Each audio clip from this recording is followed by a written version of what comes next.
Hello मेरे पढ़ाकू। आज का जो टॉपिक है जो कुछ इंटीग्रेशन का ही फार्मूले से रिलेटेड है और ये कुछ स्पेशल फार्मूला है जिस फार्मूला को हम जो लास्ट फार्मूला किए थे ना उस फार्मूले से इजीली समझा जा सकता है। जैसे यहाँ पे हम लास्ट ये हमारा फार्मूला नंबर 4 था। Formula number 4 it was the 5 it was the 6 था। लास्ट वीडियो आप देखोगे ना तो वहाँ पे ये फार्मूला 4 5 6 था। उसी से रिलेटेड 3 फार्मूला और भी है ना। और बस इतना ही फार्मूला है। आपको लग रहा होगा कि बहुत सारा फार्मूला होता है इंटीग्रेशन, नहीं, बहुत सारा नहीं होता। 12 बेसिक फार्मूला प्लस 6 जो हम लास्ट वीडियो में हम एक फार्मूला बताएं प्लस 3 ये फार्मूला, बस इतना ही फार्मूला 12 प्लस 6 प्लस 3 है ना। अगर ये बेसिक इतना फार्मूला पे कंट्रोल है तो सोचो कि आप इंटीग्रेशन बना रहे हो, 100% इंटीग्रेशन आपसे सॉल्व हो रहा है। ठीक है, तो इस फार्मूले को हम समझते हैं जैसे dx अपॉन अंडर रूट ए स्क्वायर माइनस एक्स स्क्वायर है ना। ये डिनोमिनेटर में, यहाँ पे नोमिनेटर पार्ट में आ गया। तो यहाँ पे क्या होता है x अपॉन 2 अंडर रूट ए स्क्वायर, ये सेम थिंग यहाँ पे है, जैसा है वैसा ही चला गया। और a square by 2 sine inverse x upon a हो जाता है। Sine inverse x upon a, जैसे यहाँ पे sine inverse x upon a होता था ना वैसे वहां पे भी sine inverse x upon a हो जाता है। ठीक है, इसके प्रूफ भी हम देखेंगे।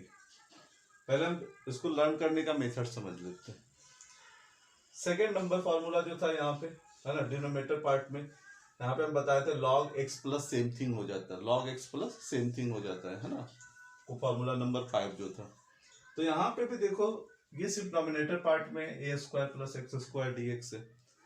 X by 2 same thing, x by 2 same thing. और यहाँ पे देखो ए स्क्वायर बाई 2, जैसे वहां पे भी होता था ए स्क्वायर बाई 2, यहाँ भी ए स्क्वायर बाई 2। और जो इसका रिजल्ट होता था ना, ये रिजल्ट वहां पे अगेन आ गया है ना। तो लॉजिकली हम क्या कर सकते हैं, इस फार्मूले से उस फार्मूले को समझ सकते हैं। और ये जो पार्ट है ना बिल्कुल तीनों में सेम है और ये बहुत ज्यादा यूजफुल है। कैसे कि जब आप इलिप्स का एरिया फाइंड आउट करते हो है ना, एप्लीकेशन ऑफ इंटीग्रेशन में, एप्लीकेशन ऑफ डेफिनेट इंटीग्रेशन में आपको इलिप्स का एरिया पूछा जाता है x square by 9 plus y square by 4 हाँ इक्वल टू 1, इलिप्स फॉर्म होगा। और जब इसका एरिया पूछा जाता है कि इलिप्स का एरिया कहाँ, मतलब फर्स्ट क्वाड्रेंट में कितना होगा या फर्स्ट या सेकंड क्वाड्रेंट में कितना होगा, तो हम इस फार्मूले का ही यूज करते हैं फाइनली। तो एप्लीकेशन ऑफ डेफिनेट इंटीग्रेशन आप जब पढ़ते हो, एरिया अंडर द कर्व पढ़ते हो, तो ये फार्मूला बहुत ज्यादा यूजफुल हो जाता है। एक क्वेश्चन सीबीएसई बोर्ड में पूछा ही जाता है ना, इसी से, चाहे सर्कल का हुआ हाइपरबोला का हुआ, तीनों जगह पे ये फार्मूला अप्लाई होता है। ठीक है, और लर्न करने का बहुत सिंपल मेथड है। सिर्फ आप इस फार्मूले को समझ के रखो। ये फार्मूला है ना, ये साइन इनवर्स एक्स का डिफरेंशिएशन है, इसे log x plus same thing हो जाता है इस दोनों केसेस में। और इससे हम इसको समझ लेते हैं। इसमें क्या हो रहा, एक्स स्क्वायर माइनस ए स्क्वायर हो रहा है ना। तो एक्स बाई 2 सेम थिंग हो गया, एक्स बाई 2 सेम थिंग। यहाँ पे माइनस का साइन आता है, जब हम प्रूफ देखेंगे ना तो उसमें देखेंगे यहाँ पे माइनस का साइन आता है। और इसका लॉजिक हम अभी बनाते हैं। और फिर a square by 2 log x plus same thing, मतलब इसका रिजल्ट आ जाता है। ये जो रिजल्ट था ना, ये रिजल्ट आ जाता है। फिर से हम एक बार रिपीट करते हैं। ये सारा नॉमिनेटर पार्ट में यहाँ पे डिनोमिनेटर में था। डिनोमिनेटर में रहने पे इसका रिजल्ट मुझे मालूम है। लास्ट वीडियो जिसका अगर छूटा हुआ है आप लोगों का तो आप देख सकते हो लास्ट वीडियो में जाकर, वहां पे बहुत अच्छा एक्सप्लेन किया हुआ है, वहां पे आप समझ सकते हो चीजों को। ठीक है, यहाँ पे क्या कर रहे हैं हम, इस फॉर्मूले को जो डिनोमिनेटर में था उसको नोमिनेटर में लेके जा रहे हैं है ना। इस पर अभी एक एग्जाम्पल भी हम देखेंगे। तो इसमें क्या हो रहा है, x by 2 same thing, x by 2 same thing हो रहा है, एक्स बाई 2 सेम थिंग हो रहा है, एक्स बाई 2 सेम थिंग हो रहा है, तीनों फॉर्मूला सेम चल रहा है। ए स्क्वायर माइनस एक्स स्क्वायर बिल्कुल साइन इनवर्स के जैसा। साइन इनवर्स का रिजल्ट होता है ना, साइन इनवर्स एक्स का रिजल्ट क्या होता है, डिफरेंशिएशन क्या होता है, 1 अंडर रूट है ना, 1 अपॉन अंडर रूट ए स्क्वायर 1 माइनस एक्स स्क्वायर। तो ऐसा ही होगा साइन इनवर्स एक्स अपॉन ए। यहाँ पे माइनस का साइन था, यहाँ पे प्लस का साइन आ गया, माइनस से प्लस दिए तो यहाँ पे ये प्लस था, ये भी प्लस हो गया, और ये वाली पार्ट जो आगे यहाँ पे आ गई, ठीक है, ये यहाँ पर है, और ये वाली जो पार्ट है ये यहाँ पर है, ठीक है ना। अगर ये जो आप देखोगे ना, ये तीनों जो है तीनों में सेम है, इसलिए हम एक जगह पे लिखे ताकि आपको इजीली समझ में आ जाए। समझना बहुत ज्यादा जरूरी है। लोग क्या करते हैं ना, इसको अलग अलग देखते हैं, इसलिए उसको लर्न नहीं होता है, और फिर जब लर्न नहीं होगा तो फार्मूला समझ में नहीं आएगा, जब फार्मूला समझ में नहीं आएगा तो एप्लीकेशन ऑफ इंटीग्रेशन का क्वेश्चन नहीं बनेगा, है ना। तो सब एक दूसरे से रिलेटेड है। तो पहले तो लॉजिकली ये माइंड में सेट हो जाना चाहिए, है ना। और जब ये लॉजिकली माइंड में सेट हो जाएगा तभी आप जाकर आपको जो एप्लीकेशन ऑफ डेफिनेट इंटीग्रेशन का क्वेश्चन इजी लगेगा, तभी इंटीग्रेशन के क्वेश्चन इजी लगेंगे। लेकिन बहुत लोग क्या बोलते हैं कि इंटीग्रेशन का क्वेश्चन मुझे समझ में ही नहीं आता। क्यों नहीं समझ में आता? क्योंकि आपको फार्मूला नहीं समझ में आता, फार्मूला को अप्लाई नहीं करना जान रहे हो, है ना। जब आप फार्मूला को अप्लाई करना जानोगे तभी तो आपको वो ईजी होगा, है ना। तो यहाँ पे क्या हो रहा है, x/2, देखो सब में x/2 है, जैसा क्वेश्चन वैसा सेम थिंग, है ना। यहाँ पे देखो a²/2, सभी में a²/2 है ना। और ये जो इसका रिजल्ट था, इसका रिजल्ट तो आपको मालूम ही है, इसका रिजल्ट पुट कर दो, वेरी सिंपल। तो आप 2 मिनट आई क्लोज करके प्रैक्टिस करो, देखो आपको लर्न हो जाएगा, बिल्कुल इजीली लर्न हो जाएगा, ठीक है। जैसे हम सपोज करो कि इसका एरिया अंडर तक में क्वेश्चन पूछा जाता है, इससे कैसे क्वेश्चन करेंगे। ये हमारा इलिप्स का इक्वेशन है ना, ये इलिप्स का इक्वेशन है। तो इलिप्स का इक्वेशन, ये हमारा इलिप्स हो गया। मुझसे पूछा क्या जाता है, 0 से लेकर 3 तक में इसका एरिया कितना होगा, ये -3, ये 2, -2, ये एरिया मुझसे पूछा जाता है अंडर द एक्स एक्सिस। अगर आप एरिया अंडर द कर्व का थोड़ा सा आपके पास नॉलेज है तो आप क्या करते हो, इसको आप करते हो y/dx लिखते हैं, ये फॉर्मूला है 0 से 3। y का वैल्यूज हम सब्स्टिट्यूट करेंगे यहाँ से निकालकर, तो y का वैल्यूज हमारे पास कितना हो जाएगा क्लास, y² y का जो वैल्यूज हो जाएगा यहाँ पे y²/4 = 1 - x²/9, कुछ ऐसा हो जाएगा, है ना। 4 से मल्टीप्लाई करेंगे, रूट लगा देंगे, और ये कैसा हो गया, फिर 4 से मल्टीप्लाई किए, रूट लगाए, तो हम चाह रहे हैं आज अभी यहाँ पे लिखने के लिए 0 से 3, और ये मल्टीप्लाई करने के बाद रूट लगाने के बाद हो जा रहा है √4 माइनस, है ना, और 4/9x², मतलब 2/3x का होल स्क्वायर, ऐसा हो जाएगा। तो ये कौन सा फॉर्मूला पे जा रहा है, a² - x² पे जा रहा है, a² - x², ये फॉर्मूला पे गया, है ना, इंटू dx। देखो ना, ये किसका क्वेश्चन है, application of definite integration, area under the curve का क्वेश्चन है ना। इजिली सॉल्व हो रहा है, ये फॉर्मूला हम जानते हैं। जस्ट अभी x के पोजीशन पे कितना पुट करेंगे, 2/3x पुट करेंगे, क्योंकि 2/3 पुट कर रहे हैं, 2/3x पुट कर रहे हैं, तो फाइनल क्या करना पड़ेगा, मुझे 2/3 से डिवाइड लगाना पड़ेगा, x के कोफिशिएंट से डिवाइड लगाना पड़ता है, ये लॉजिक है। ये हमारा एग्जाम्पल है एनसीईआरटी का, है ना, हर एक टेक्स्ट बुक में है ना, स्टेट बोर्ड में भी दिया हुआ है ऐसे एग्जाम्पल।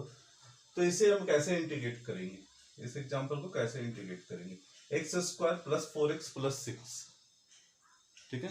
तो पहले x² + 4x + 6, यहाँ पे मुझे क्या करना पड़ेगा, पहले मुझे कंप्लीटिंग स्क्वायर मेथड से मुझे इस फॉर्मेट में ले जाना पड़ेगा, 3 में से किसी एक फॉर्मेट में जाएगा, और ओनली ये 3 फॉर्मेट ही पॉसिबल है, कोई चौथा फॉर्मेट नहीं आने वाला।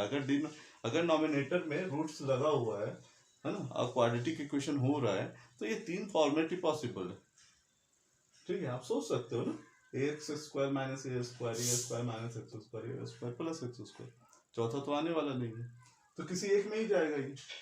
तो हम क्या करेंगे यहाँ पे, इसको कंप्लीटिंग स्क्वायर मेथड पहले हम थ्योरी देख लेते हैं, 10th क्लास का क्वाड्रेटिक इक्वेशन से बनता है ना, लास्ट वीडियो में भी समझाया, एग्जांपल वाला वीडियो में भी समझाया हुआ है, ठीक है। तो x² + 4x, तो यहाँ पे हम क्या करते हैं, x² का कोफिशिएंट 1 है, नो प्रॉब्लम, अगर कोफिशिएंट कुछ और होता तो हम कॉमन उठाते, लेकिन 1 है तो अभी हम कुछ कॉमन उठाना नहीं पड़ेगा मुझे। फिर क्या है, 4x है, तो x का कोफिशिएंट 4 है, x का कोफिशिएंट 4 है, तो x के कोफिशिएंट के हाफ के स्क्वायर को ऐड और सब्ट्रैक्ट करते हैं। ये थ्योरी का पार्ट है ना। तो कितना हो जाएगा, under root x square plus 4x, x का कोफिशिएंट 4 है, 4 का हाफ 2, 2 के स्क्वायर ऐड कर दो और उतना सब्ट्रैक्ट कर दो, और प्लस 6 पहले से वहां पर है, ठीक है। तो अभी कितना हो गया dx, तो अभी कितना हो गया अंडर रूट x, ये कितना हो गया x प्लस 2 का होल स्क्वायर हो गया, -4 प्लस 2 प्लस का 2 हो जाएगा, ठीक है। और यहाँ पे क्या लिख सकते हैं, प्लस 2 को क्या लिख सकते हैं, हम लिख सकते हैं ना √2 का होल स्क्वायर, प्लस 2 को क्या लिख सकते हैं, √2 का होल स्क्वायर, यहाँ पे √2 का होल स्क्वायर। अभी कौन सा फॉर्मेट में जा रहा है, इस फॉर्मेट में, सेकंड वाले फॉर्मेट में, एक्स स्क्वायर प्लस ए स्क्वायर, ये प्लस एक्स स्क्वायर बोलो चाहे एक्स स्क्वायर प्लस ए स्क्वायर बोलो, दोनों सेम थिंग है ना। इसका इंटीग्रेशन कितना हो जाएगा, पहले x/2, x यहाँ पे क्या है, ये टोटल पार्ट हमारा x है, बहुत लोग इसको सब्स्टिट्यूशन करके भी कर सकते हो, x प्लस 2 को कैपिटल X सपोज कर लिए, dx जो हो जाएगा कैपिटल dx हो जाएगा, नो प्रॉब्लम, ठीक है। तो यहाँ पे कितना हम x के जगह पे कितना सब्स्टिट्यूट करें, because it is a linear equation, no problem, है ना।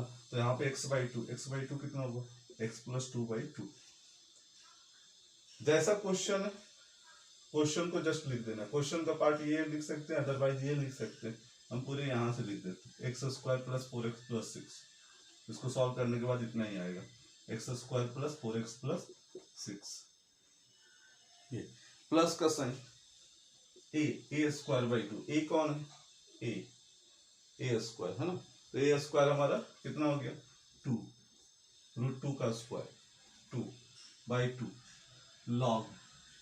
Log x plus same thing, x की जगह पे कौन है, x प्लस 2 है, x की जगह पे कौन है, x प्लस 2 है, तो x प्लस 2 अब प्लस सेम थिंग मतलब पूरा क्वेश्चन क्या है, ये है अंडर रूट एक्स स्क्वायर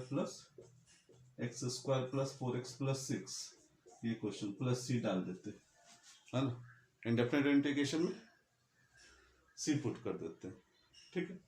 तो ये हमारा इसका रिजल्ट हो गया, ठीक है। तो ये हमारा कंप्लीट, अगर आपको फॉर्मूला लर्न है तो बहुत जल्दी आप क्वेश्चन को कर सकते हो। प्रूफ के लिए हम यहाँ पे जस्ट सब्स्टिट्यूशन मेथड का यूज करते हैं, यहाँ पे जैसे यहाँ पे क्या सब्स्टिट्यूट करना चाहिए ताकि ये रूट्स के बाहर हो जाए, सिमिलरली जैसे हम बताए थे 1/√a² माइनस x² के प्रूफ में भी बताए थे, है ना, रूट से बाहर हो जाने के लिए। तो x की जगह पे क्या पुट करेंगे, x is equal to put करेंगे a sin थीटा, है ना, तो ये a sin थीटा, और फिर x की जगह dx हमारा कितना हो जाएगा, dx हो जाएगा a sin थीटा का डिफरेंशिएशन cos थीटा, है ना, cos theta into d theta, ये ठीक है। तो यहां से क्या हो जाएगा, x square a² sine square theta, तो बाहर निकल कर कितना हो जाएगा, a sin a 1 minus cos square theta, 1 minus sine square theta, बाहर निकल कर आ जाएगा a sin थीटा, है ना, 1 माइनस साइन स्क्वायर थीटा, बाहर निकल कर आ जाएगा कॉस थीटा, तो a कॉस थीटा, ठीक है। और ये अगेन a कॉस थीटा आ गया dx की जगह पे, तो कितना हो जाएगा a² cos square theta d theta, है ना। अभी कॉस स्क्वायर थीटा का इंटीग्रेशन कैसे करते हैं, कॉस स्क्वायर थीटा का इंटीग्रेशन करने के लिए मुझे क्या करना पड़ता है, cos 2 थीटा में जाना पड़ता है, बेसिक प्रिंसिपल है ना। cos स्क्वायर थीटा का इंटीग्रेशन करने के लिए cos 2 थीटा में जाना पड़ेगा, तो यहाँ पे cos 2 थीटा में जाएंगे और फिर क्या करेंगे, यहाँ से वैल्यू सब्स्टिट्यूट कर देंगे, है ना। तो इस तरह से हम इसका प्रूफ भी देख सकते हैं, ठीक है। लेकिन प्रूफ से ज्यादा इंपॉर्टेंट है इस फॉर्मूले को माइंड में रखना, मेरे ख्याल से समझ में आया होगा, फिर भी अगर नहीं आता है तो आप मुझसे पूछ सकते हो, ठीक है, मैसेज में आप डाल सकते हो इसे। और ये हमारा इंटीग्रेशन का फॉर्मूला देखा जाए तो इतना ही है, बहुत लोगों को लग रहा होगा कि कितना सारा फॉर्मूला होता है, ऐसे कैसे इतना कैसे लर्न किया जा सकता है, नहीं, 12th लेवल पे इतना ही है ना, ये अच्छी बात है कि एक लिमिटेशन है ना।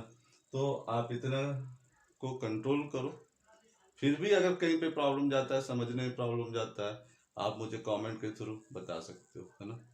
Okay, thank you, nice to talk you, bye bye.